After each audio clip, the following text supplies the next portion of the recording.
All right, so we might have an emergency. The Lakers are going way down in the standings. Just a couple weeks ago, they were the 2 seed. Right now, as we stand, the Jazz are the 1 seed. Suns, Clippers, Nuggets, Lakers, Trailblazers, Mavericks, and Grizzlies. Are the Lakers in trouble? Like, do you guys see them falling down further than five? If I'm being 100% honest, the Lakers are doing better than what I thought they'd do. When LeBron James originally went down, remind you, Anthony Davis was already injured. When LeBron James went down, I thought they wouldn't win a game. Now, they won 2 out of their last 3 games. They beat the Kings and they recently just beat the Toronto Raptors. I think because of that, they're kind of getting a little bit of a cohesion together. They're starting to learn how to play without LeBron James and AD. But regardless, in terms of if they'll go down further, I think absolutely. Right now, it looks like the Trailblazers is probably going to pass them up. But I think once they get LeBron and AD back, if that does happen, I think they should finish a little bit higher than the Trailblazers. I think it really doesn't really matter where they end in the actual standings because once LeBron James and AD come back, if they're healthy, they're probably going to be the best team in the Western Conference. The only thing is, are they going to be completely healthy? As of right now, I have absolutely no worries about the Lakers' standings. It's just get LeBron James and AD completely healthy, and then we go from there. Yeah, I agree, man. I think you will see them dip a bit in the standings only because AD and LeBron they're a very top heavy team, and I think that you can't have Dennis Schroeder be the best player on your team and expect to be a high seed in the West. No disrespect, it's just not going to happen. But LeBron at this stage in his career, man, it's all about just get him in the playoffs. It don't really matter, what seeding 1 or 8, as long as he's healthy, along with Anthony Davis and a crew that's ready to go.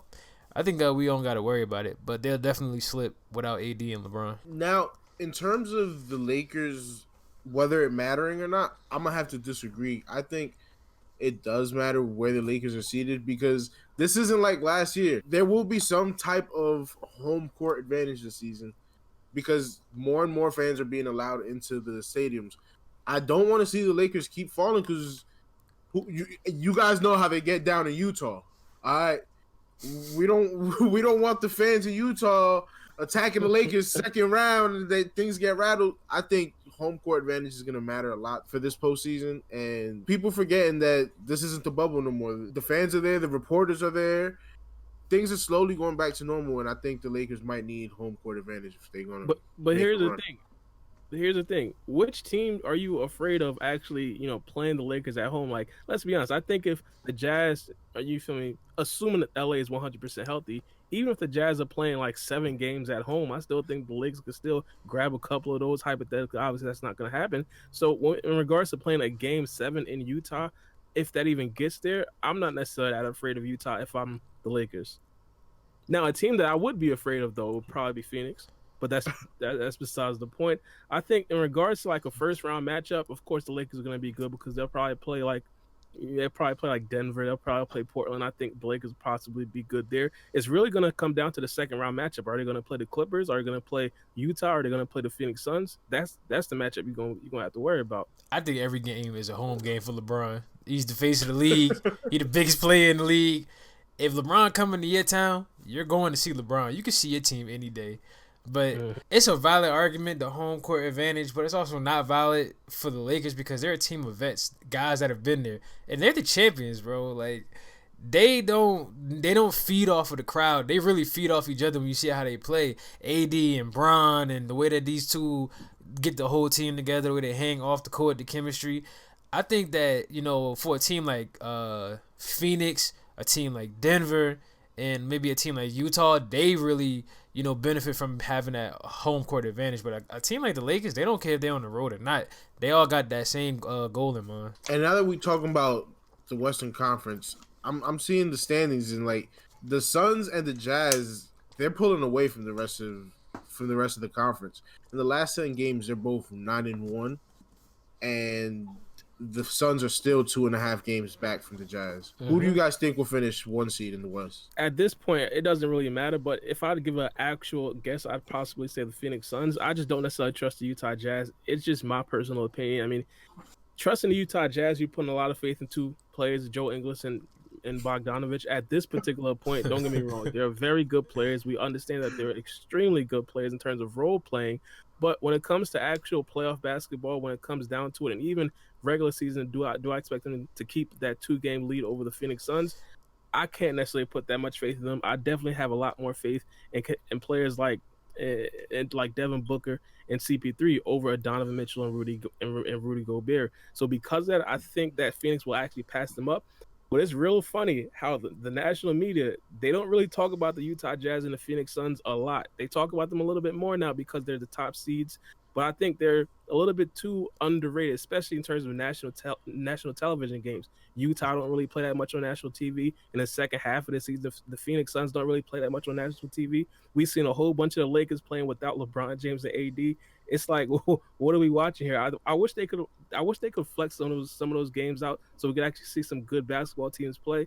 But I don't know. What you think? The Jazz and the Suns are like really similar when you think about how they're structured and the guys on the team, the pieces that they have. But I think the Jazz are actually going to finish first.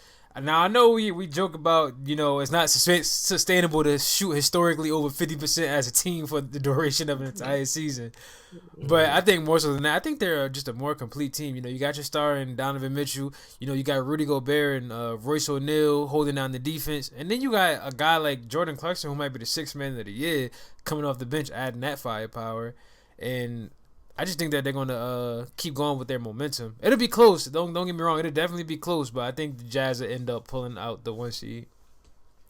Yeah, I'm gonna have to agree with Tyler. I've seen the Jazz play. They're some dogs, man. Like I don't know where they get it from, but defensively, Donovan Mitchell might be small, but he get up in your face and he get physical with you, and that's what the league is lacking nowadays. But the Jazz defensively, I think down the stretch is going to help them a lot. They're going to be able, especially when their offense gets going, their defense is going to tire the guys out. They're always going to be putting their bench players in. The Jazz, I feel like they have the closest thing to beat the Lakers. And I feel like them having that 1 seed is going to help them a lot if they do run into the Lakers in the playoffs. So you're saying hypothetically, Utah would be a better matchup for the Lakers, and even let's throw in the Clippers because of course they're the quote unquote favorites and the darlings of the Western Conference. Do you think the Utah Jazz would match up better than the Phoenix Suns versus those teams? Absolutely. I feel like the interior presence that Rudy Gobert has is not going to go down in the paint. It's not going to be a cakewalk for the opposing team. You feel me? And they got some dogs in the perimeter, and the second unit, they got young legs, man, and I feel like they can make a run at it. You can't really argue with that. The thing about the Phoenix Suns that's going to knock them, especially come playoff time, is that they're relying on a lot of players that don't really have a lot of playoff experience. You rely on Devin Booker, you rely on DeAndre Ayton, you rely on Miles Bridges, you rely on Cam Johnson, a whole bunch of people that don't really have that playoff experience. The people that the Suns are going to really rely on when it comes to playoff experience is going to be CP3, Jay Crowder, players like that. That's the kind of secondary and tertiary players. Of course, CP3 is the star of the team, but you guys get where I'm coming from. It's not really that much experience on that team. So I kind of get where you're coming from.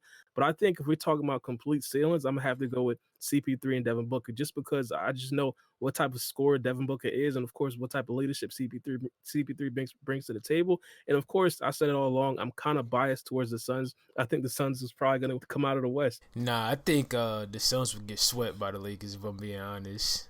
I just think it's too much inexperience, man. It's just too much like Chris Paul, great Hall of Fame point guard, but he can't play for everybody. And I think these kids, man, you got Dev Book, you got Cam Johnson, you got DeAndre, and these are some nice pieces. But you got Mikal Bridges, nice pieces, great defenders.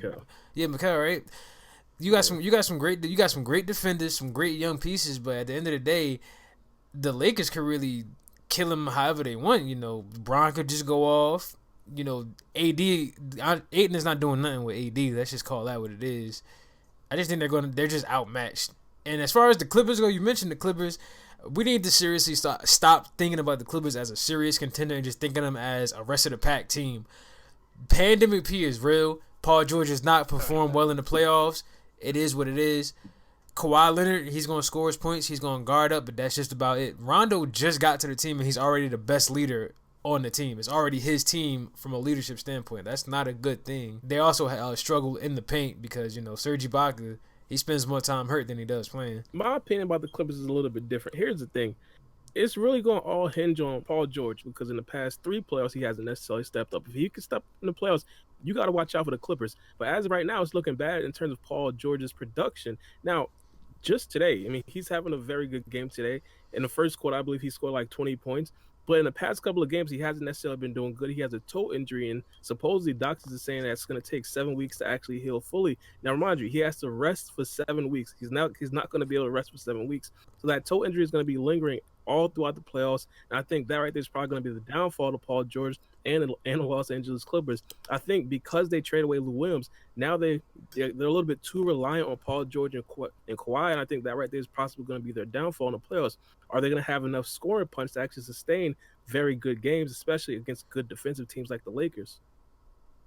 That's a good point. I actually didn't think about it like that, because not only is it the Lakers, I say the off chance they do get past the Lakers, a fully healthy Nets, you got to be able to score, and just giving up 20 points per game is not easy, especially since they lost that from Trez Harrell during free agency. So I don't know, man. I don't take the Clippers too serious right now, unless I see Paul George can do it in the playoffs.